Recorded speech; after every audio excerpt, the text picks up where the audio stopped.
મિત્રો, આપણી દ્રષ્ટિ અંતરદ્રષ્ટિ હોવી જોઈએ, પરંતુ આપણે બહિર્મુખી જીવન જીવીએ છીએ. આપણે ઈશ્વરને પણ ઈશા મૂષા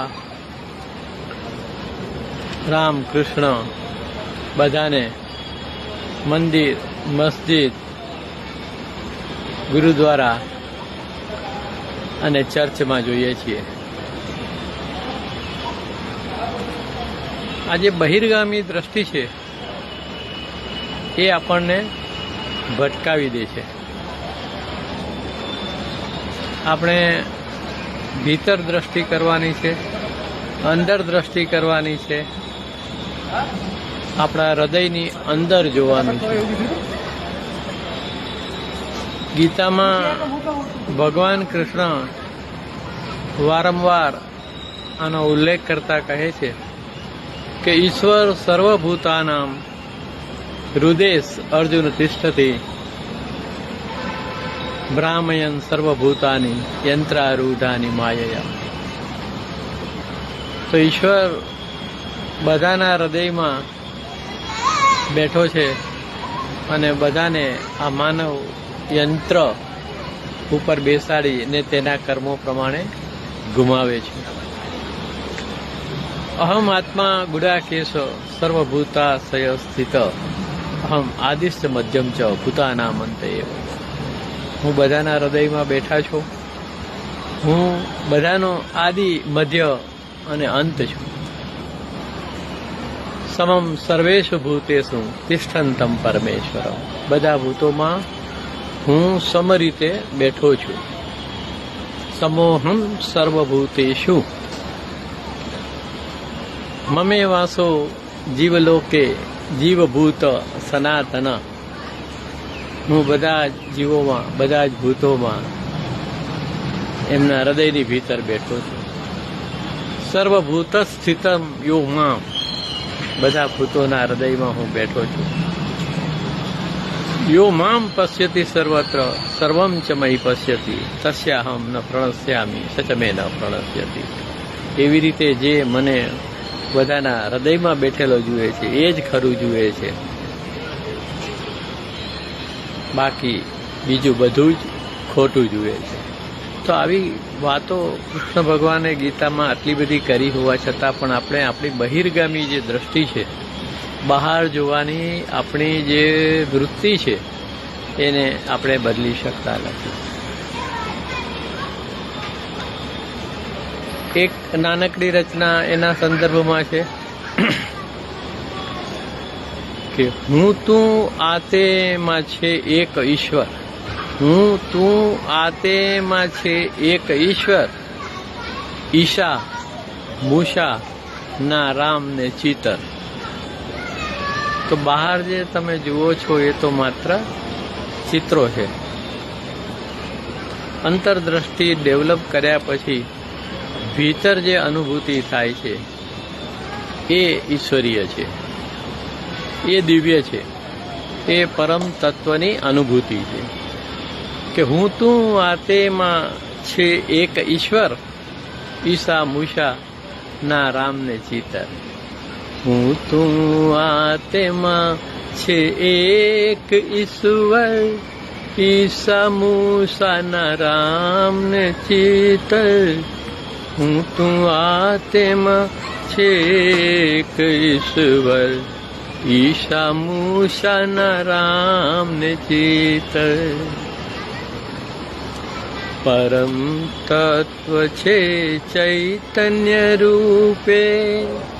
પરમ તત્વ છે ચૈતન્ય રૂપે. જાગરણથી હોવામાં નિખર. તો જે આ પરમ તત્વ છે એ તો ચેતના છે, એ જીવંત વસ્તુ છે, એ જાગૃત થવાની વાત છે. પરમ તત્વ છે ચૈતન્ય રૂપે.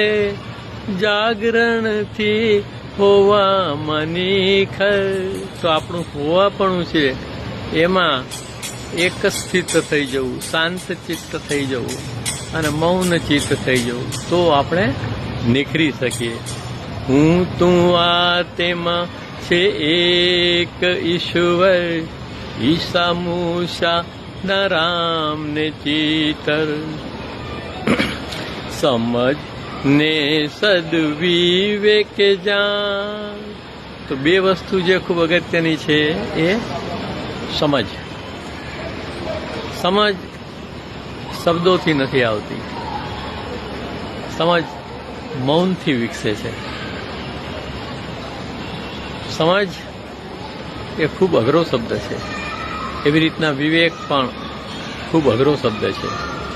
સમજને સદવિવેકે જાણ, સ્વપ્ન કલ્પના જીવન નીંદર. તો તું સ્વપ્ન અને કલ્પનામાં જીવે છે એ નીંદર છે, એ જાણી લેવું ખૂબ જરૂરી છે. હું તું આ તેમાં છે કઈ સુવર, ઈશા મૂષા ના રામ ને ચિતર. મન બુદ્ધિ ચિત્ત ગુણો પ્રકૃતિ, મન બુદ્ધિ ચિત્ત ગુણો પ્રકૃતિ. આ બધા આપણા મહાદુશ્મન છે. મન બુદ્ધિ ચિત્ત ગુણો પ્રકૃતિ, તને ભમાવે ઉધર ઈધર. મન બુદ્ધિ ચિત્ત ગુણો પ્રકૃતિ, તને ભમાવે ઉધર ઈધર. હું તું આ તેમાં છે એક ઈશ્વર, ઈશા મૂષા ન રામ ને ચિતર. ના કરી કારવી સ્થિત પ્રજ્ઞ રે. તો સ્થિત પ્રજ્ઞ રહેવું. ના કરી કારવી, આપણે ખરેખર કશું કરી નથી શકતા, બધું જ બની જતું હોય છે. આપણે માત્ર સાક્ષી સ્વરૂપ છીએ, દ્રષ્ટા છીએ. એ નિરખને ગગનમાં, એવું નરસિંહ મહેતા કહે છે. આકાશને જોવાથી સામાન્ય રીતે વિચારો સમી જતા હોય છે. ના કરી કારવી સ્થિત પ્રજ્ઞ રે, ના કરી કારવી સ્થિત પ્રજ્ઞ રે. અથથી ઈતિ છે તારી ભીતર. તો સમગ્ર શરૂઆતથી અંત સુધીનું બધું આપણી ભીતર છે, આપણી અંદર છે. અથથી ઈતિ. ના કરી કારવી સ્થિત પ્રજ્ઞ રે. તો કશું કર્યા વગર આપણે સ્થિત પ્રજ્ઞ રહી શકીએ છીએ. અથથી ઈતિ છે તારી ભીતર. હું તું આ તેમાં છે કઈ સુવર, ઈશા મૂષા ના રામ ને ચિતર. અને છેલ્લે આ બધું વાતો કરવી સરળ છે, અલૌકિક અર્થે જાગવું પડે. માણસ યંત્ર છે અને માણસ નિંદરમાં છે, માણસ ઘસઘસાટ નિંદરમાં છે, એ સમજવું પડે. અલૌકિક અર્થે જાગવું પડે, ઉઠ ઉભો થા મૂક તું બિસ્તર. અલૌકિક અર્થે જાગવું પડે. તો અલૌકિક એટલે ઈશ્વરની પ્રાપ્તિ કરવા માટે આપણે જાગરણની અવસ્થામાં આવવું પડે, સતત જાગ્રત રહેવું જોઈએ. આપણે જે ભવોભવની જન્મો જન્મની જે નીંદર છે એનાથી પર થવું પડે. અલૌકિક અર્થે જાગવું પડે, ઉઠ ઉભો થા મૂક તું બિસ્તર. અલૌકિક અર્થે જાગવું પડે, ઉઠ ઉભો થા મૂક તું બિસ્તર. હું તું આ તેમાં એક ઈશ્વર, ઈશા મૂષા ન રામ ને ચિતર. મિત્રો, રચનાઓ બહુ ટચુકડી હોય છે, પરંતુ એ શબ્દોના જે ગૂઢ અર્થ છે એને સામાન્ય ભાષાથી, આપણી જે ચીલા ચાલુ ભાષા છે જેમાં આપણે આપણું જીવન વ્યતીત કરી રહ્યા છીએ, એ ભાષાથી બોધ પ્રાપ્ત થતો નથી.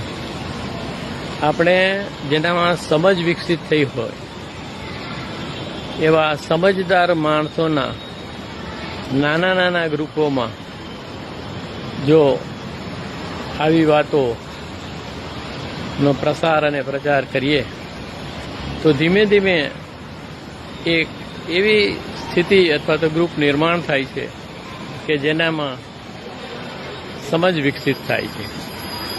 સમજ અને વિવેક વિકસિત થતા આપણને ભીતર કંઈક સળવળાટ થાય છે અને એમ થાય છે કે આપણે સૂતા છીએ અને આપણને જાગવા માટેના અદકા યત્નો કરવાનું મન થાય છે. વર્તમાનની એકાદ હાજર ક્ષણ પ્રાપ્ત થાય પછી જ જે આપણા જીવનમાં સમયનો ભ્રમ પેદા થઈ ગયો છે એ કડેડડ ભૂસ થઈ શકે છે. જે પણ અધ્યાત્મના સાચા પીપાસુઓ મીમાંસુઓ છો એઓ વર્તમાનની હાજર ક્ષણને જ ઈશ્વરીય ગણે છે. ભૂત અને ભાવિ ભટકણ છે, એમાં આપણે સામાન્ય રીતે ખોવાઈ જતા હોઈએ છીએ અને આ ખોવાવું એ પ્રકૃતિનું અથવા તો એ પ્રકૃતિમાંથી મુક્ત થવું એ જ જાગરણ છે. પ્રેમ વંદન. જય શ્રી કૃષ્ણ.